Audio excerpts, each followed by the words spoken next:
En este vistazo número 17 del 22 al 28 de mayo, es decir, el final del mes de mayo, se está acabando el mes de la Virgen María, pero podemos seguir teniendo detalles especiales con ella los sábados, que están consagrados por ser la única que permaneció creyendo en las palabras que Jesús dijo de su resurrección, y que luego de estar al pie de la cruz quedó solita ese tiempo, cuando Jesús murió un viernes.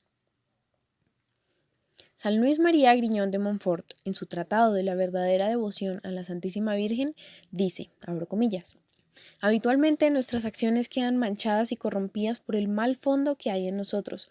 Cuando se coloca agua limpia, cristalina, en un vaso con mal olor o vino en una cuba, cuyo interior se deterioró por otro vino que contuvo, el agua cristalina y el buen vino se dañan y toman fácilmente su mal olor. De igual manera, cuando Dios derrama en el vaso de nuestra alma, deteriorada por el pecado original y actual, las gracias y su unción celestial, o el vino delicioso de su amor, sus dones son ordinariamente corrompidos y manchados por la mala levadura y el mal fondo que el pecado ha dejado en nuestra alma, nuestras acciones. Aún las virtudes más sublimes de ellos se resienten.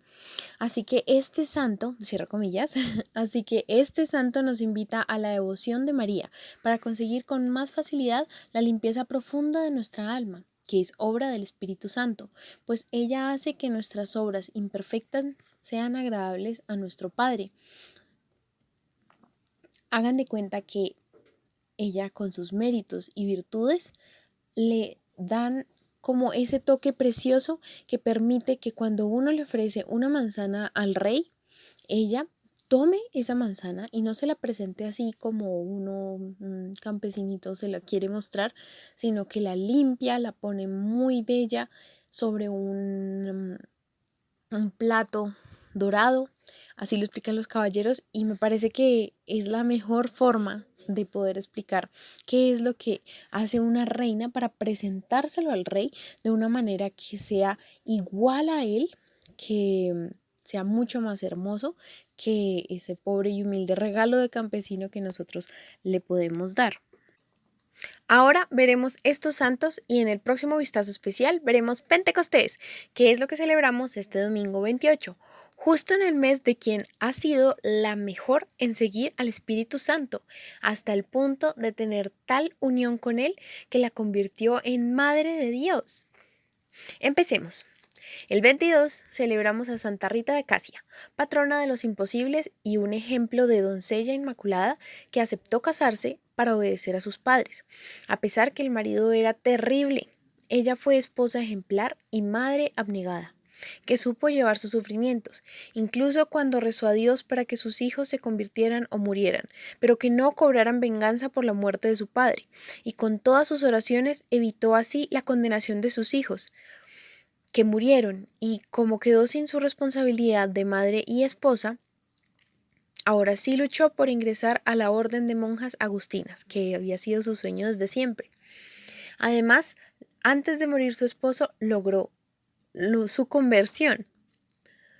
La única forma de ingresar al convento fue con la ayuda de sus santos patronos, Agustín, Juan Bautista y Nicolás de Tolentino, que la llevaron transportada por el aire, por encima de la pared altísima del convento y la dejaron dentro del coro antiguo, así que tuvieron que aceptarla, aunque sin darle buen trato, especialmente porque recibió una llaga en la frente, es decir, se convirtió en una mística religiosa que tenía la herida de una de las espinas de la corona de Jesús, la cual se le infectaba y olía mal, haciendo que las demás la relegaran.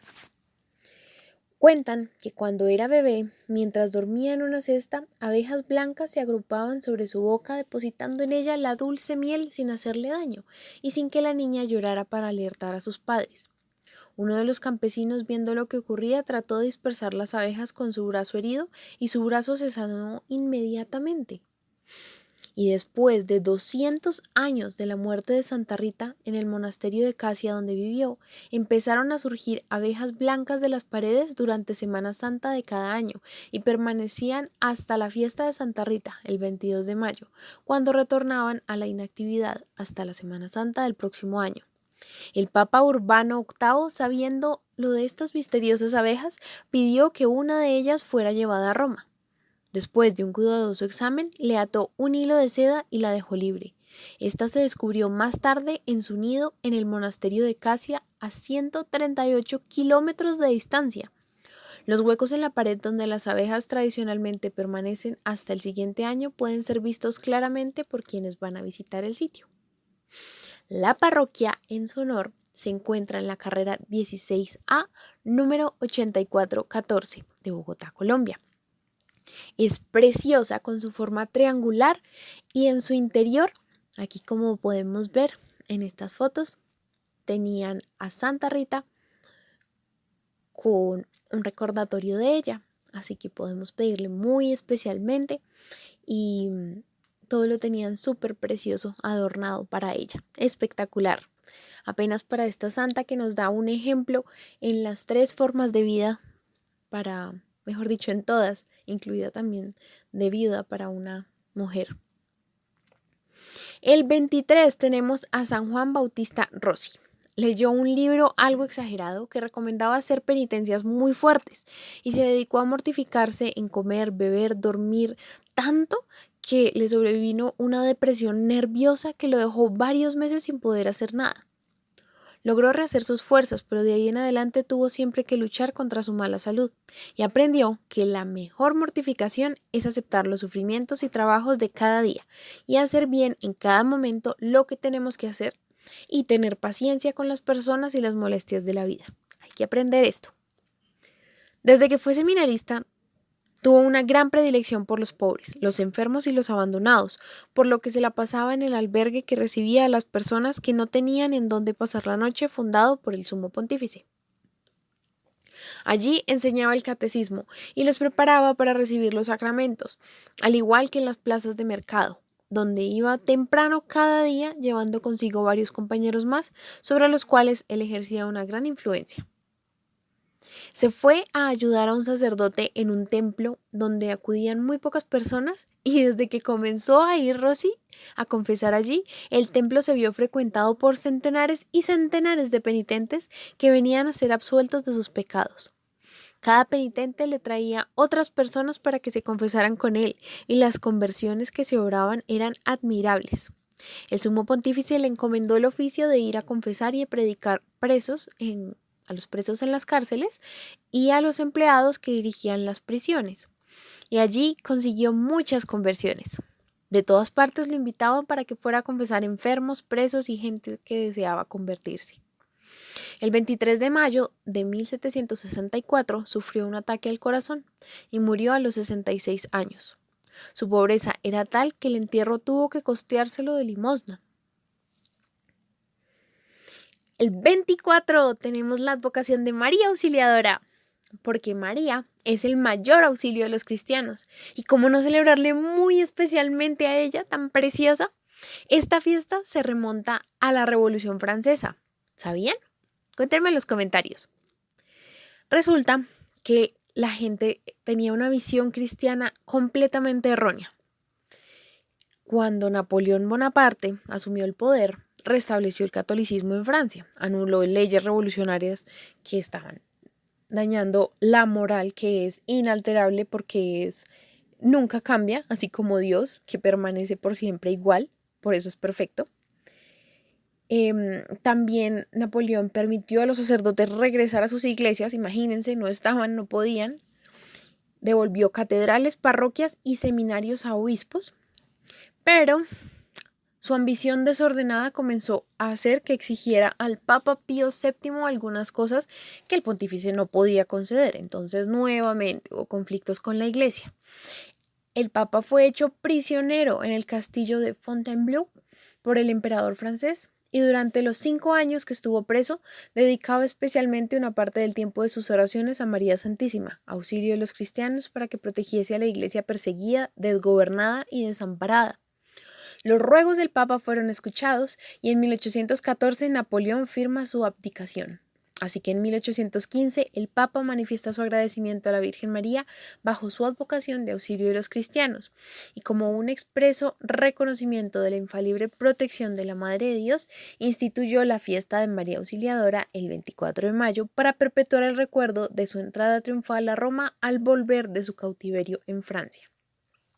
Además, recordemos todo lo increíble que hizo nuestra auxiliadora por San Juan Bosco. Por eso él siempre decía que creamos en ella y veremos lo que son los milagros, porque al confiar en ella encontramos que él, por ejemplo, simplemente con un ladrillo logró llegar, empezando con un ladrillo, logró construir todo un santuario para ella. Y pues toda la obra de apostolado tan increíble que hizo él fue seguro gracias a ella. En Bogotá tenemos una parroquia con el nombre de María Auxiliadora en el suroriente, en la calle 40 Sur, en el barrio San Cristóbal. Su interior tiene unas decoraciones preciosas que nos van a evocar hacia ella.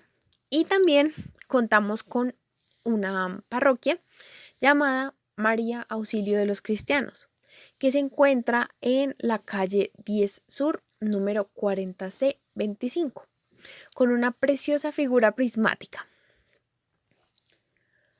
El 25 recordamos a Santa Magdalena Sofía Barat, fundadora de la Congregación del Sagrado Corazón. Desde niña tuvo pasión por aprender, por ello se entregó al estudio del latín, el griego, la historia, la física y las matemáticas, una tesa, y se formó intensamente en el dominio de sus emociones y su voluntad. Fue llamada por el padre Barín de la Compañía de Jesús para que le ayudara con su plan de restablecer la educación en las escuelas católicas, las cuales habían sido suprimidas a causa de la Revolución Francesa. A los 23 años, siendo la más joven de su comunidad, fue nombrada para gobernar la congregación. Fundó 105 casas, muchas de ellas en Francia, también en Roma, Inglaterra, Austria y Suiza. Como no podía visitar tantas fundaciones, se mantenía en contacto a través de innumerable cantidad de cartas que escribía y se encargaba también de la administración de la casa madre y de atender las visitas que llegaban para pedirle consejo. Súper laboriosa. Murió el día de la Asunción de 1865 y fue canonizada en 1925. La parroquia, con su nombre, se encuentra en la carrera 61B, número 2660. Tomo la foto del lugar de Google. El 26 celebramos a San Felipe Neri, sacerdote fundador, que habiendo quedado huérfano de madre, lo envió su padre a casa de un tío muy rico, el cual planeaba dejarlo heredero de todos sus bienes, pero allá San Felipe se dio cuenta que las riquezas le podían impedir que se dedicara a Dios, por lo que se alejó y se fue a Roma, donde se quedó con un conocido que se comprometió a ofrecerle una comida al día si le daba clases a sus hijos. ¡Qué cambio!, ¿no? Los 2 primeros años Felipe se ocupaba casi únicamente de leer, rezar, hacer penitencia y meditar. Por otros 3 años estuvo haciendo estudios de filosofía y teología. Pero luego, por inspiración de Dios, se dedicó por completo a enseñar catecismo a los más pobres, enseñando por 40 años. Y además visitaba enfermos y llevaba a las personas que deseaban empezar una vida nueva a visitar en devota procesión los 7 templos principales de Roma. Y en cada uno dedicaba un buen rato a orar y meditar. Y así, con la caridad para los pobres y con la oración lograba transformar a muchísima gente. En 1458 fundó con los más fervorosos de sus seguidores una cofradía o hermandad para socorrer a los pobres y para dedicarse a orar y meditar. Con ellos fundó un gran hospital llamado de la Santísima Trinidad y los Peregrinos, y allá, durante el año del jubileo de 1757, atendieron 145,000 peregrinos. Con la gente que lo seguía fue propagando por toda Roma la costumbre de las 40 horas, que consistía en colocar en el altar principal de cada templo la Santa Hostia bien visible y dedicarse durante 40 horas a adorar a Cristo sacramentado, turnándose las personas devotas en esta adoración. ¡Qué hermoso ejemplo! A los 34 años todavía era un simple seglar, pero a su confesor le pareció que haría inmenso bien si se ordenaba sacerdote, y como había hecho ya los estudios necesarios, aunque él se sentía totalmente indigno, fue ordenado sacerdote en el año 1551. Apareció entonces otro carisma en San Felipe, o pues un regalo generoso de Dios, su gran don de saber confesar muy bien. Ahora pasaba horas y horas en el confesionario, y sus penitentes de todas las clases sociales cambiaban como por milagro. Leían las conciencias los pecados más ocultos y obtenía impresionantes conversiones. San Felipe quería irse de misionero a Asia, pero su director espiritual le dijo que mejor se dedicara a misionar en Roma. Entonces se reunió con un grupo de sacerdotes y formó una asociación llamada El Oratorio, porque hacían sonar una campana para llamar a la gente a que llegara a orar. El santo les redactó a sus sacerdotes un sencillo reglamento y así nació la comunidad religiosa llamada Padres Oratorianos o Filipenses. Esta congregación fue aprobada por el Papa en 1575 y ayudada por San Carlos Borromeo, de quien ya hablaremos en su día. Los últimos años los dedicó a dar dirección espiritual. El Espíritu Santo le concedió el don de saber aconsejar muy bien, y aunque estaba muy débil de salud y no podía salir de su cuarto, por allí pasaban todos los días numerosas personas. Murió cuando tenía 80 años. El Papa lo declaró santo en el año 1622 y la gente de Roma lo consideró como su mejor catequista y director espiritual. También, el 26, conmemoramos a Santa Mariana de Jesús Paredes. Desde muy pequeñita demostró una gran inclinación hacia la piedad y un enorme aprecio por la pureza y por la caridad hacia los pobres. A sus 7 años invitaba a sus sobrinas, que eran casi de su misma edad, a rezar el rosario y a hacer el Vía Crucis. Se aprendió el catecismo de tal manera que a los 8 años fue admitida a hacer la primera comunión, o sea, una excepción increíble para la época. Las 2 veces que trató de entrar de religiosa se presentaron contrariedades imprevistas que no le permitieron entrar. Entonces ella se dio cuenta que Dios la quería santificar quedándose en el mundo. Se construyó en el solar de la casa de su hermana una habitación separada y allí se dedicó a rezar, a meditar y a hacer penitencia. Había aprendido muy bien música, tocaba guitarra y piano. Como sacrificio se propuso no salir de su casa sino al templo y cuando alguna persona tuviera alguna urgente necesidad de su ayuda. Así que el resto de su vida estuvo recluida en su casa. Solamente la veían salir cada mañana a la Santa Misa y volver luego a vivir encerrada, dedicada a las lecturas espirituales, a la meditación, a la oración, al trabajo y a ofrecer sacrificios por la conversión de los pecadores. Se propuso llenar todos los días de frecuentes actos de amor a Dios. Cada día rezaba 12 salmos de la Santa Biblia y ayunaba frecuentemente. María recibió de Dios el don de consejo, y así sucedía que los consejos que ella daba a las personas les hacían inmenso bien. Una vez por una enfermedad le sacaron sangre, y la muchacha del servicio echó en una matera esa sangre que le habían sacado. Pues imagínense que de ahí nació una bellísima azucena. Por eso se le representa a ella junto a una azucena, que también representa la pureza que ella mantuvo durante toda su vida.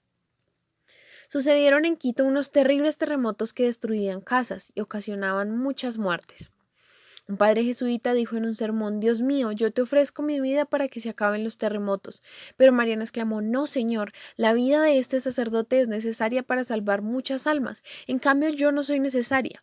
Te ofrezco mi vida para que cesen estos terremotos. La gente se admiró de esto, y aquella misma mañana, al salir del templo, ella empezó a sentirse muy enferma, y además ya no se repitieron los terremotos. Una terrible epidemia estaba causando la muerte de centenares de personas en Quito, Ecuador. Mariana ofreció su vida y todos sus dolores para que cesara la epidemia, y desde el día en que hizo ese ofrecimiento ya no murió más gente de este mal. Por eso el Congreso de Ecuador dio en el año 1946 el título de Heroína de la Patria a Mariana. Acompañada por 3 padres jesuitas, murió santamente el viernes 26 de mayo de 1645. Desde entonces los quiteños le han tenido una gran admiración. Su entierro fue una inmensa ovación de toda la ciudad. y los continuos milagros que hizo después de su muerte obtuvieron que el Papa Pío IX la declarara beata y el Papa Pío XII la declarara santa. La parroquia en Bogotá se encuentra en la carrera 7D número 14574. En su interior encontramos 3 secciones que poco a poco te van llevando hasta el precioso altar de madera, donde está el detalle más lindo: tener a José y María junto al sagrario. La imagen del Cordero sobre la pila bautismal nos recuerda que con el bautismo Dios nos está infundiendo vida, nos está haciendo renacer por el sacrificio de Cristo y nos está convirtiendo en sus hijos. Precioso, precioso. El 27 está San Agustín de Canterbury, que era un superior del convento benedictino de Roma. El sumo pontífice San Gregorio Magno se le ocurrió en el 596 tratar de evangelizar a Inglaterra, que era pagana. Conociendo el espíritu generoso y emprendedor de Agustín, que no se acobardaba ante ninguna dificultad, y además las grandes virtudes que conocía que tenía él, el Papa lo envió allá junto con 39 monjes. En Inglaterra mandaba el rey Ethelberto, que tenía una esposa muy santa, que después se llamó Santa Berta. Y el primer regalo que Dios les concedió a los nuevos misioneros fue darles la buena voluntad del rey. Este los recibió muy cariñosamente y les pidió que le enseñaran la religión. Y tanto le agradó que pronto se hizo bautizar y les regaló su palacio real para que les sirviera de convento a los misioneros. Les dio un templo en Canterbury para que allí enseñaran. En ese sitio, hasta ahora, es la famosa Catedral de Inglaterra, la Catedral de Canterbury. Después de haber trabajado por varios años con todas las fuerzas de su alma, por convertir al cristianismo al mayor número posible de ingleses y por organizar de la mejor manera que pudo la Iglesia Católica en Inglaterra, San Agustín de Canterbury murió santamente el 26 de mayo del año 605. Un día como hoy, 27, fue su entierro y funeral. Desde entonces ha gozado de gran fama de santidad en esa nación y en muchas partes más. Terminamos el 28. Ya les comentaba, con la fiesta de Pentecostés, es decir, el encuentro de los 12 apóstoles y Mamá Linda con el Espíritu Santo, lo cual veremos en el próximo vistazo especial. Pero además este día tenemos a San Germán, obispo de París, recordado por su papel en la pacificación de ese sitio y por su intenso amor a los pobres, que incluso hizo que se enfrentara a un grupo de monjes que se rebeló contra su autoridad, temiendo que el santo regalara sus cosas. Pero él sabía que la generosidad es muy importante. Muchas gracias por acompañarme. Esperen pronto el vistazo para terminar este mes. Muchas bendiciones.